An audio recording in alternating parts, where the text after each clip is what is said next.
अस्सलाम वालेकुम नाजरीन, मैं हूं आपका होस्ट इजहार अली अब्बासी और आप मेरा स्पोर्ट्स यूट्यूब चैनल देख रहे हैं इजहार राय। नाजरीन, सबसे पहले आप हमारा चैनल सब्सक्राइब करें, बेल आइकॉन करें और अपनी राय के ज़रिए इजहार करें। चलते हैं आज की खबर की तरफ के Multan cricket ground highway pitch बन गई, यानी कि स्टेट फ्लैट पिच, ना स्पिन के लिए मददगार, ना फास्ट बॉलर के मददगार और रन्स के अंबार। कैसी पिच है जो ना स्पिनर्स को मदद दे रही है ना फास्ट बॉलर्स को। अगर पाकिस्तानी मैनेजमेंट ने या पिच बनाने वाले ने अगर ये सोचा था कि पाकिस्तानी बल्लेबाजों के लिए ये सुनून साबित होगी, लेकिन उन्हें ये भी बात को भी मद्देनज़र रखना चाहिए था कि सामने वाला इंग्लैंड है जिसकी बल्लेबाजी पूरी दुनिया में मशहूर है। और आज तीसरा दिन और पूरे टोटल मैच में 1048 रन बन चुके हैं। ये मुल्तान क्रिकेट ग्राउंड में क्या हो रहा है कि आज इंग्लैंड ने पाकिस्तानी टीम बॉलर्स ने भाग दौड़ की, पूरा दिन भाग दौड़ की और सिर्फ 2 विकेटें गिरी। आज इंग्लैंड ने 492 रन 3 खिलाड़ियों के नुकसान पर आज तीसरा दिन ख़त्म किया। 101 ओवर हो चुका है, इंग्लैंड खेल चुकी है और 101 ओवर में सिर्फ 1 ओवर मेडन गया है, यानी कि 100 ओवर उन्होंने ऐसे खेले हैं जिस पे रन्स बनाए हैं 2 और इंग्लैंड 492 रन 3 खिलाड़ी आउट, यानी कि आप 64 रन पीछे हैं पाकिस्तान के से और 7 विकेटें अभी इंग्लैंड के हाथ में हैं। जे रूट्स और हैरी ब्रॉक ने चौथी विकेट की शराकत में 241 रन की पार्टनरशिप की है और दोनों भी विकेट पे मौजूद है। जे रूट्स ने 176 रन नॉट आउट बनाए हैं, 12 चौके में कैरियर की 35वीं सेंचुरी बनाई है, जबकि हैरी ब्रॉक ने 141 रन पर नॉट आउट बनाए हैं। उन्होंने 1 छक्का और 2 चौके बनाए हैं। उन्होंने पाकिस्तान के खिलाफ चौथी सेंचुरी बनाई है, यानी उनके टेस्ट मैच की तादाद अगर देखी जाए तो उनमें 6 सेंचुरियाँ हैं और 4 पाकिस्तान में सेंचुरियाँ बनाई गई हैं।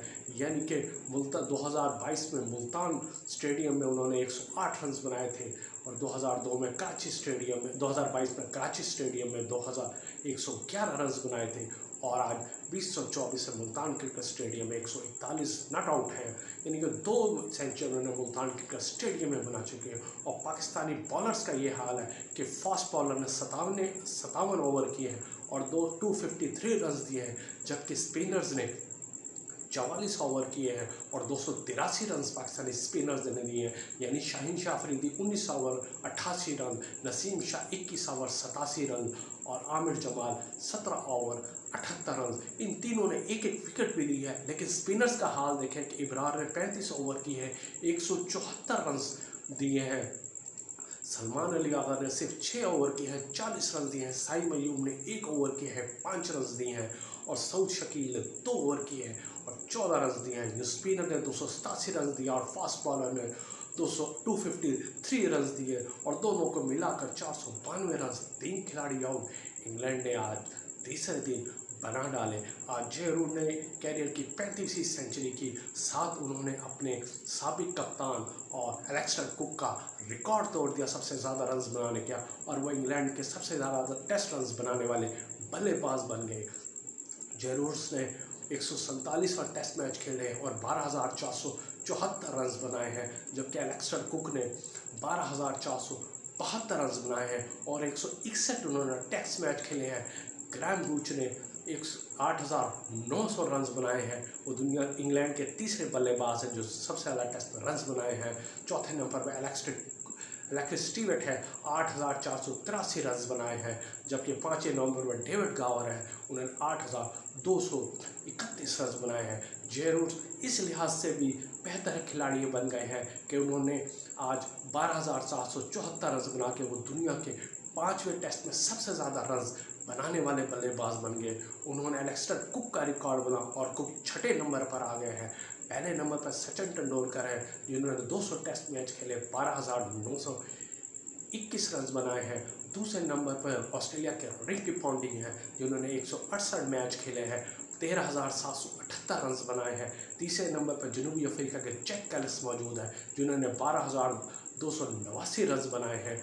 चौथे नंबर पर भारत के राहुल डेविड है, उन्होंने 164 रन टेस्ट मैच खेले, 12,266 रन बनाए हैं और 5वें नंबर पर आज जे रूट्स बन गए, जिन्होंने 157 टेस्ट मैच खेले हैं, 12,474 रन बनाए हैं। वो सचिन तेंदुलकर से सिर्फ 3,447 रन पीछे हैं। यानी जे रूट्स वो बंदे साबित हो सकते हैं जो तवातुर के साथ खेल रहे हैं और रिकॉर्ड पर रिकॉर्ड बना रहे जा रहे हैं। अगर वो इसी तरह तवातुर के साथ खेलते रहे तो आइंदा 2 से 2.5 साल के दौरान वो सचिन तेंदुलकर का टेस्ट रिकॉर्ड, यानी टेस्ट में सबसे ज़्यादा रन्स बनाने का रिकॉर्ड तोड़ सकते हैं। और दूसरी तरफ मुल्तान क्रिकेट ग्राउंड में चौथा और 5वां दिन ज़रा अहम है, क्योंकि अगर इंग्लैंड ने लीड हासिल कर ली और 150 के रन्स भी लीड हासिल कर ली और अगर पिच का रवैया तब्दील हुआ, the change of behaviour pitch, तो पाकिस्तान के लिए ख़तरनाक हो सकता है। क्योंकि पाकिस्तान क्रिकेट टीम हमेशा जब भी की बैटिंग लाइन काया पलटती है, यानी काया का पलटा यू टर्न लेती है, नाकस बैटिंग करती है, वो चौथा और 5वां दिन होता है और पाकिस्तानी टीम चौथे और 5वें दिन को ज़रा तवातुर के साथ बल्लेबाजी नहीं है। पाकिस्तान की हार की शिकस्त की बड़ी वजह चौथा और 5वां दिन हो सकता है। और अगर पिच ने यू टर्न ले लिया, यानी कि वो बॉलिंग के लिए साजगार साबित होगी, तो पाकिस्तानी क्रिकेट टीम के लिए ख़तरनाक साबित हो सकता है। ये थी आज की खबर। अपना ख्याल रखिएगा। अल्लाह हाफिज़।